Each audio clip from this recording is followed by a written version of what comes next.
Mas Rizky Ramadhani dari Prodi Pendidikan Bahasa Arab dengan NIM 1911203065. Di sini saya akan mengerjakan tugas ujian akhir semester dengan mata pelajaran Filsafat Pendidikan Islam. Baiklah, saya akan membacakan soal yang pertama. Berfilsafat termaksud berpikir, namun tidak semua orang itu berpikir termaksud berfilsafat. Baiklah, beri narasi penjelasan pertanyaan di atas. Maka saya akan menjawab pertanyaan yang pertama, yaitu berpikir filsafat itu sama halnya dengan berfilsafat, namun tidak semua orang itu berpikir termaksud berfilsafat. Ada ciri-ciri berpikir filsafat, yaitu mereka memiliki pola pikir yang rumit namun teratur dan simetris dengan selalu mempertanyakan segala hal. Baiklah, saya akan menjawab soal yang kedua. Pada perkuliahan Anda telah mempelajari hubungan antara filsafat pendidikan dan manusia. Beri penjelasan hubungan tersebut. Jadi, antara manusia dan pendidikan terjalin hubungan yang erat karena manusia itu berpendidikan mutlak adanya.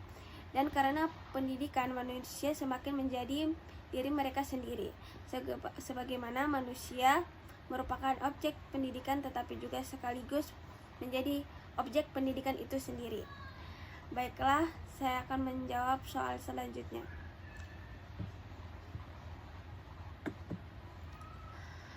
Rasional menurut filsafat pendidikan Islam adalah bentuk berpikir namun menggunakan akal untuk mendapatkan kebenaran tentang pendidikan yang tidak berlawanan dengan Al-Quran dan hadis.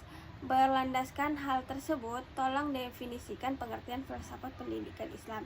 Mengapa filsafat pendidikan Islam perlu dikaji? Jelaskan manfaat mempelajari filsafat pendidikan Islam. Bagaimana tinjauan filsafat dalam konteks pendidikan Islam? Baiklah, saya akan menjawab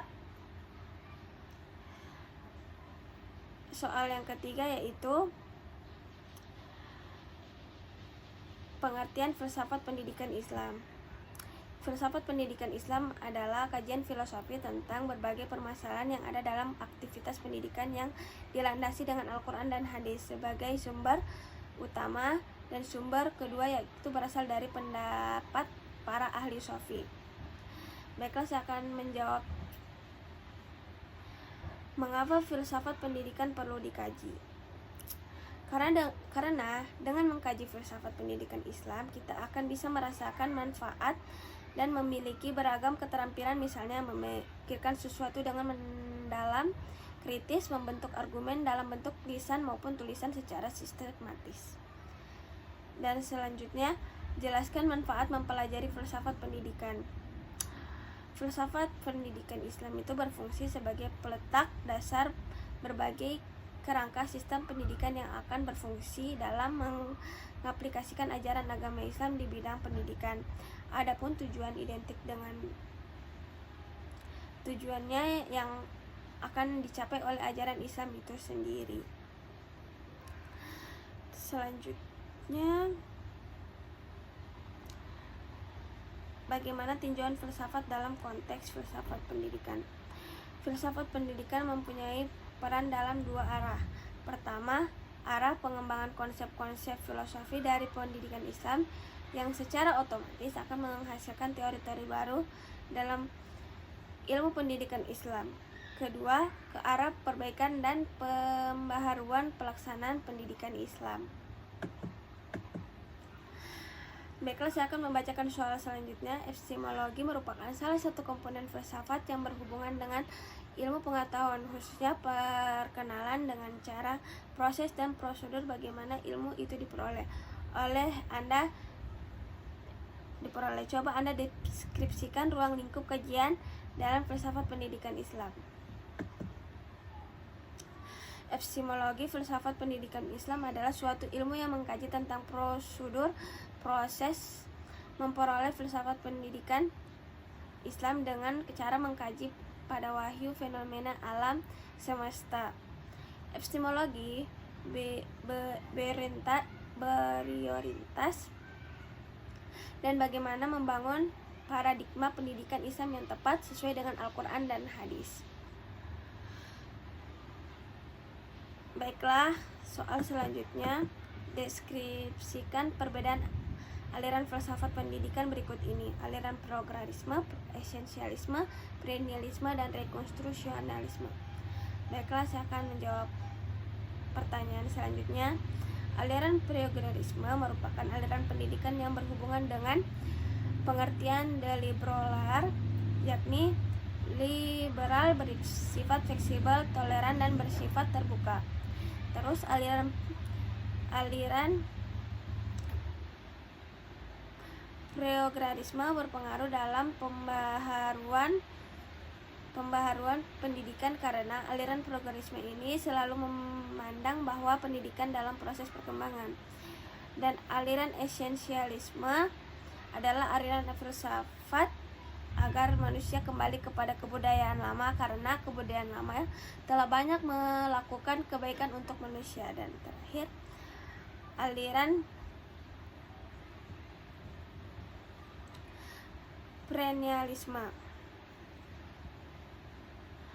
Aliran perennialisme merupakan esensial kepercayaan filsafat perennial yang berpegang pada nilai-nilai atau norma-norma yang bersifat abadi.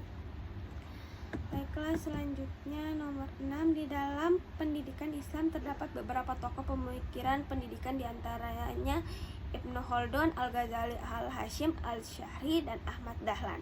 Karya mereka telah berkontribusi besar dalam dunia pendidikan Islam, terlebih di Indonesia. Tolong beri penjelasan karya dan bagaimana konsep pendidikan keempat tokoh tersebut. Baiklah, saya akan menjawab soal selanjutnya. Dalam konsep pendidikan, pengajaran Ibnu Khaldun tidak hanya mementingkan keagamaan saja, melainkan juga segi keduniaan, lebih memperlihatkan dan mementingkan konsep pendidikan dalam pembentukan perilaku, akhlak, budi pekerti. Hal ini dilakukan dalam wujud apresiasi ilmu Khaldun terhadap ajaran Islam yang bersumber dari Al-Quran juga hadis.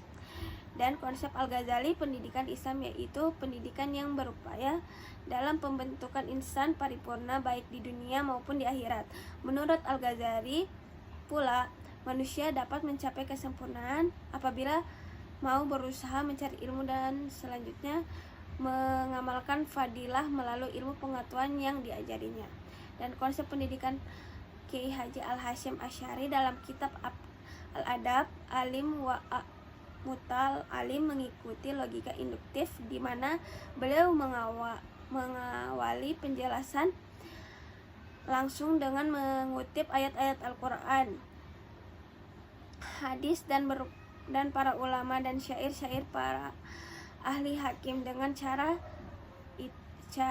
seakan-akan Kiai Haji Asy'ari ini membaca pembaca menangkap makna tanpa harus dijelaskan dengan bahasa beliau sendiri.